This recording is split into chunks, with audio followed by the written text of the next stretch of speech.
Ladies and gentlemen, apparently Black Ops 7 has been leaked, so keep this in mind. This is definitely not confirmed whatsoever, but there are some recent leaks involving Call of Duty 2025, which will most likely be titled Black Ops 7, or at least something with Black Ops in the title. So we're going to go through all these leaks. There's information on the campaign, the multiplayer, and the zombies, but again, take it with a grain of salt. It is very possible this information is not true, but I still think it's fun to talk about and, theorize what it could actually mean for the game if it actually is true. So crazy enough, while I'm editing this video, Tom Henderson, who is a very well-known Call of Duty insider, he just came out and said that a lot of the leaks that have recently been mentioned that we're talking about in this video are actually, in fact, what he's also heard as well, which basically says that, yes, this is actually likely real. In the video, I'm going to frequently say, oh, I don't think this is probably going to happen or this and that. But that's just because before I didn't really know, but now we kind of know Tom Henderson is saying these leaks are probably true, which is pretty huge. So first things first, we have some campaign leaks here. The campaign is a Black Ops story set in 2035,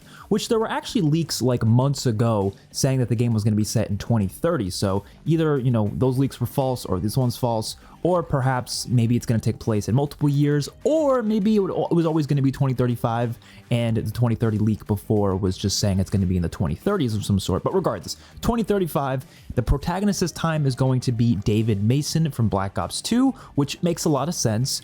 The game is more of an espionage theme with a key point being informational warfare. So this does sound very likely, to be honest. Like, this is something that could definitely happen. The game has been rumored to be a Black Ops 2 sequel, so this would obviously be a Black Ops 2 sequel if it's going to take place 10 years after Black Ops 2, and it's going to include David Mason. And I think this is honestly pretty likely because Treyarch has recently been making a lot of points about which Black Ops 2 ending is canon. They've been saying it's the ending where Mason is dead. Now, obviously, they're saying that also for Black Ops 6 because Black Ops 2's campaign, part of it does take place right before Black Ops 6, obviously, because some of the missions take place in the 80s and then other missions take place in 2025. So obviously they're saying it for multiple reasons, but it could be also because of this. Perhaps they're just really letting us know which ending is canon, and that's the one that this story is going to be following in 2035. So even if this leak is made up, I still think this is very likely to happen anyways. Now next we get into some information about multiplayer, and this first part here is the one thing that is making me most skeptical about this leak,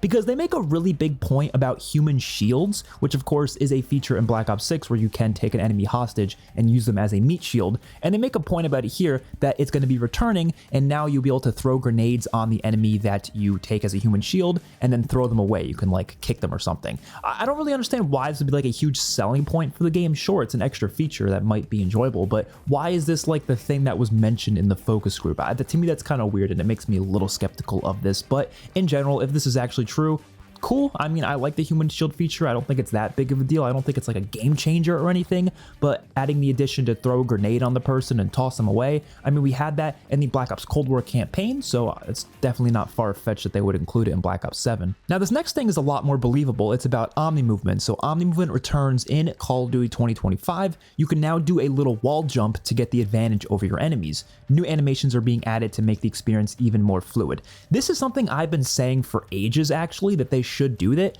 They should bring back wall running in some way, shape, or form, even with boots on the ground, because you could do it. It's possible. But this sounds really cool. It's like a wall jump. So I'm kind of imagining how this would work. I'm assuming it would be just as simply as, you run up to a wall, and if you jump towards the wall, you will be able to kind of like push off of it. Think of the game Dying Light. Dying Light has a lot of good parkour movement, and I think it would be probably kind of similar to that. And I think you could pull off some really cool moves by doing something like this. So I actually hope this is true, because this part would be really fun. Next, we have some more information about multiplayer. It says multiplayer features the return of classic maps and modes for the Black Ops franchise. Uplink returns. I'm assuming they're talking about the mode, not the map. And obviously the mode Uplink is the one with the ball where you throw it into the hoops. Kind of cool. I like that mode. I would like to see it return, and it doesn't need advanced movement to return. I don't know why they haven't had it in any COD since I think World War II was the last one to have it, even though that was a boots on the ground COD. They still had it Uplink. I think it was called something else though, like Gridiron or something. But yeah, that returning would be really awesome. Definitely believable in my opinion. And then it says, so does the face-off mode and the new gen staple gunfight. Perks are now shared with the new networked perks mechanic. And they don't go into detail about what that is, so we have no idea what network perks are. I don't know if that means like sharing perks with teammates. I really don't know what that's all about, but that sounds kind of interesting. And thankfully, we also have some zombies information. The zombies information sounds pretty interesting, and I'm not really sure what to believe here or not. So the first thing here is that COD 2025 will focus on round-based zombies. Round-based zombies will have one of the biggest maps ever in this game. To compensate, there will be a transportation system like transit to traverse around the map. So it's possible this could just literally be a transit reimagining, because there has been a lot of leaks about a Zombies Chronicles 2, and I think it would make a lot of sense to finally give us Zombies Chronicles 2 within the game that's meant to be a Black Ops 2 sequel. It would likely obviously include Transit, Die Rise, and Buried, but I don't need that. I'm totally fine if this is just a brand new map and not actually a Transit reimagining, but it's just interesting that they specifically went out of their way to compare it to Transit. Next, it says that zombies will also have an 8-player mode. This may be related to the leaked grief strings that were also included for Black Ops 6, and there was also mention of a classic mode. You'll spawn in with a pistol, have to craft your armor, and hit the walls and box for new guns. So we heard both of these things for Black Ops 6, so perhaps maybe grief mode and the classic mode was always in the works for Black Ops 7 and it's not actually going to come to Black Ops 6, or perhaps it will come to Black Ops 6 post-launch and then will be there at launch for Black Ops 7. Now, the last piece of information here is very interesting, and it's going to make a lot of fans happy, but also some other fans not happy, and this is that modes like Outbreak and Modern Warfare Zombies will probably not happen again due to their issues with the community. Round-based has taken the spotlight again, as stated before.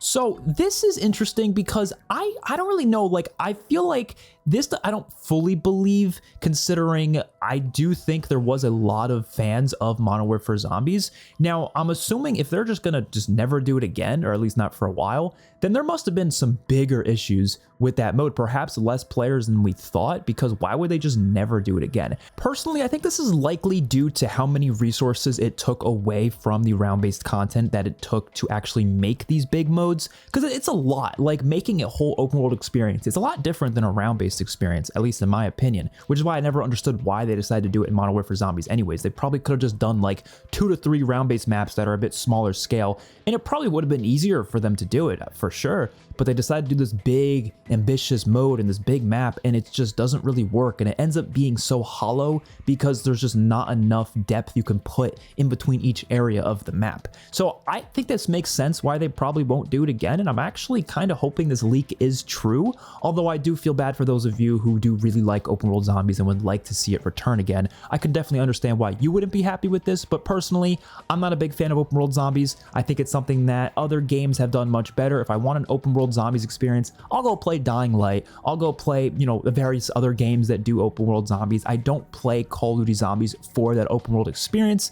I think there are some good elements to it, but just keep it with round-based. You know, if you want to do big maps that almost feel like they're open world, which is kind of what Terminus looks like. Terminus looks like a pretty huge map. Do stuff like that instead of just putting zombies on the Warzone map and just trying to make it work like that, because I just don't think it worked that well. I don't think Outbreak worked that well either. I enjoyed the modes for what they were, but I just don't think they can really hold a candle to how good round-based is. I would rather they put all their eggs into round-based and other game modes that are like within the round-based maps, like grief mode, for example. I really hope they do some sort of grief mode. So in general, these leaks are definitely plausible. Like, I'm not going to sit here and say they're definitely not going to happen, but I also think it's important to keep in mind that these are definitely subject to change, or perhaps they're just not true at the start. Maybe they're just not real at all. We have no idea, but I'm definitely curious to find out. Of course, we still have Black Ops 6 to go through. You know, I don't want to get ahead of ourselves here with the game after that, but I'm definitely very excited to see it because it's meant to be a near futuristic game, and we haven't had one of those since Black Ops 4. So that'll be exciting to see. Hopefully you guys enjoyed. Let me know your thoughts in the comment section down below. I will see you all in my next one. Peace out.